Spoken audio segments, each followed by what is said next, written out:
所周知，吹牛是不需要打草稿的，谁都可以吹，但不同于大众，身为公众人物的明星们可就不好吹了。但有些人即便在镜头前也未必没有漏洞，他们为了给自己立人设，非得剑走偏锋，个个独特又离谱，有时候都不明白这究竟是在撒谎还是吹牛过了头。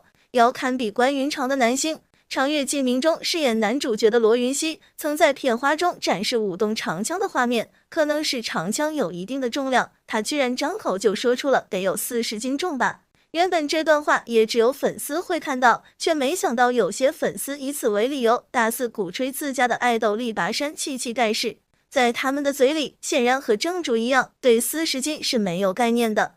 40斤是多少呢？网上有博主将常见的水桶盛满水举起来，这一桶水刚好是40斤左右，但这位肌肉强壮的健身博主，光单手举起来就很费劲，颤颤巍巍的。当然水桶的形状肯定无法和长枪相比，但显然不是细狗一样的罗云熙能舞动得起来的重量。粉丝又发话了，说我家哥哥的肌肉是练舞蹈练出来的实肌肉，不是哪些吃蛋白粉吃出的大肌肉可以比的。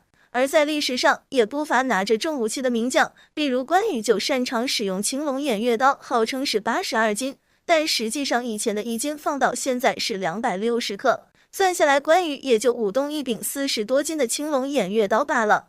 但关羽是什么身材，罗云熙又是什么身材呢？怎么不能罗云熙堪比关羽吧？其实罗云熙手中的长枪，明眼人一看就知道重量不会太重，因为罗云熙的手臂都没怎么发力，拿起来如此轻松，在排除掉罗云熙是李元霸这类天生神力的可能性后，就只能说明枪根本没有40斤，只是认知错误罢了。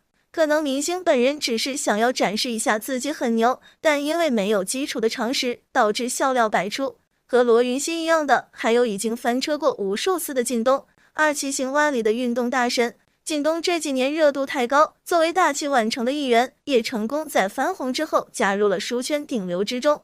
其实他在观众心中的形象已经成型了，什么霸总、精英、老干部，无一例外都是那种高知识人群。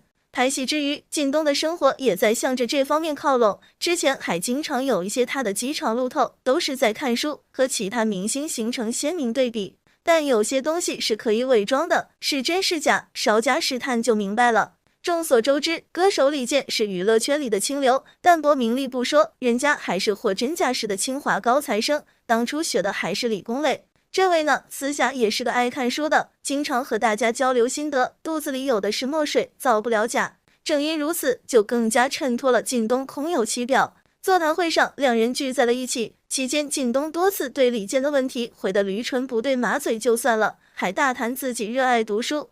李健顺势追问在看什么书，方便给大家推荐一下。结果靳东支支吾吾，想用一句比较杂结束话题不成，只得来了一句都是禁书。话已至此，李健算是明白过来，这个问题很深，短时间怕是问不出来了。或许是想营造一下文化人格调，靳东平时动态使用的都是繁体字，即便这样，还是被网友抓到了错别字。每当一个节气时，都有靳东的身影，配上几句诗词名句烘托一下气氛，结果再次因为用词颠倒被发现。关于这方面的笑话，在靳东身上实在太多了，但真正让他滤镜破碎的是后面2次吹牛失败。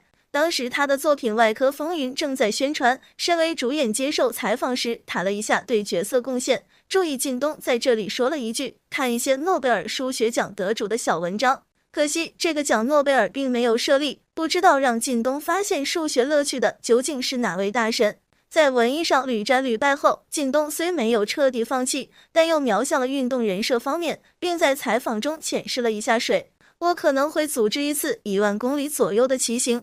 友情提醒，地球的周长仅有4万多公里，不用说，只怕这次超人计划对他而言是实施不了的，这挑战是真不小。其实即便没有这些人设，以靳东这几年作品攒下的口碑足够用了。希望他下次出来畅谈人生的时候，身边的工作人员能帮他做好功课吧。3不睡觉的女超人，论撒谎程度，时至今日张柏芝说自己排第2，没人敢排第1，连他的恩人向太都直言说谎成瘾，连自己都信以为真。那么这位昔日女神究竟极品到什么程度呢？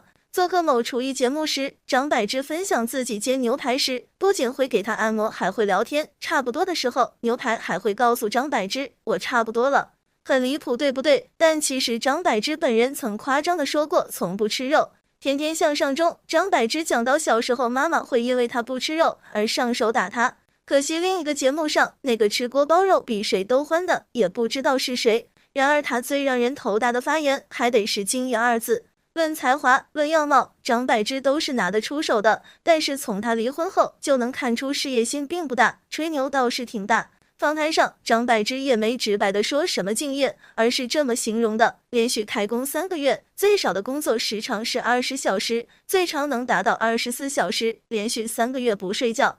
完全偏离现实的言论，在张柏芝嘴里张口就能来，到了王牌上，她又能一睡16天不醒，倒是没忘记交代家里人给她护肤。有没有专业人士来解答一下，女神张柏芝这是咋了？4粉丝吹牛正主买单，而除了明星喜欢吹牛，粉丝为了挽尊更喜欢吹，甚至有些笑话就是这些粉丝闹成的。前段时间华晨宇开演唱会，有粉丝说到场人数至少得有10万人次了，3场演唱会一共30万，很轻松吧？结果惨遭打假，3天一共能有几万就不错了。粉丝们给爱豆脸上贴金，自我脑补出10万多的粉丝参加演唱会，惨遭大打脸。但哪怕网上出现了不少证据，证明了华晨宇的演唱会没有10万人次，但粉丝们就是不愿意相信。直到官方的通告出现后，实际的人数才清晰了。更何况这些人也只是赶到现场，有没有票还不好说。实际上，在全世界范围内，演唱会人数达到10万人的，也就是21个人。这些人都是如迈克尔·杰克逊、麦当奈之流，华晨宇难不成已经比肩这些巨星了吗？比不过也没关系，可以自己封神啊。前段时间在杭州举行的华晨宇演唱会，总算是在争议中结束了。来自全国各地的火星人纷纷来到了杭州，集体朝拜他们心中华语歌坛永远的神。当日，粉丝在舞台下面大喊“一朝天子一朝臣，华语乐坛永远的神”。他在台上回应道：“华语乐坛什么？永远的神，不然呢？”从现场情况来看，环境可以称得上是相当糟糕。由于场地是在平时废弃的一块空地临时搭建的，虽然主舞台闪耀豪华，但观众的观看场地却是一片泥地。更夸张的是，演唱会还分上下半场，中场留出一段休息时间，而这段中场休息时间更是成了主办方下场收割韭菜的时段，因为观众全程站着观看，非常耗费体力，又饿又渴。这时候，主办方推出了火星套餐，一杯饮料加一个迷你汉堡，售价78元，这价格要比平时的肯德基套餐都要贵出1倍多。等观众吃饱喝足进入下半场，歌没唱几首，华晨宇又是给粉丝过生日，又是陪粉丝打麻将，粉丝们到底是来听演唱会，还是来看他作秀呢？误被车撞飞5-6米，毫发无损。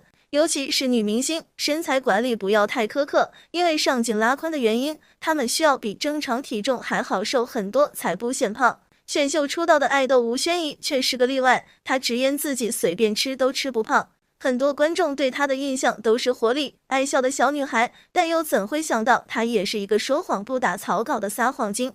参加汪涵的节目时，聊到奶茶，吴宣仪说自己很爱喝，一天要喝8杯才够。说实话，照这个节奏喝下去，她也离去医院不远了。那她是怎么做到仍能保证自己的健康呢？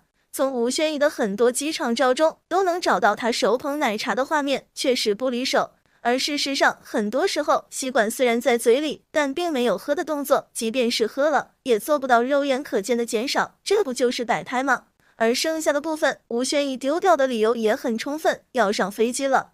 后来炫奶茶玩不下去了，吴宣仪又找到了泡面梗，还是老套路，我喜欢吃泡面，一次可以吃8桶。